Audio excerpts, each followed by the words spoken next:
Why is Peak Design a brand worth supporting? Before I start, I would like to tell you that Peak Design is in no way sponsoring this video.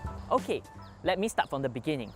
More than a year ago, I saw a crowdfunding campaign on Kickstarter for Peak Design and decided to buy two bags, a 20-litre haversack and a 10-litre sling. Recently, due to some usage, the zippers on my 10-litre sling gave way and tore.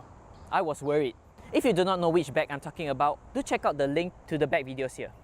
I then remembered that Peak Design offered lifetime warranty on all their bags and really wanted to know if my situation allows for that. So I wrote into Peak Design support, and to my surprise, they did. They gave me three options. The first two were to give me credits to purchase new items, while the third one allowed me to send my spoiled bag to them and get a new replacement. Eventually, I picked the third option. And guess what? It's here with me. Brand new. Even with the tags on. In this day and age, not many companies are willing to do the same for you or show that they care. Peak Design showed that they care. They were willing to give me a brand new bag to make up for weakness in the first batch of designs.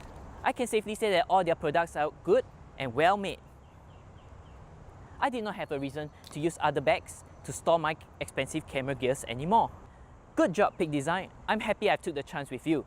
Please leave down in the comments below if you share the same love for the brand, or do check out my other bag reviews. I hope you enjoyed this video, and I'll see you in the next one.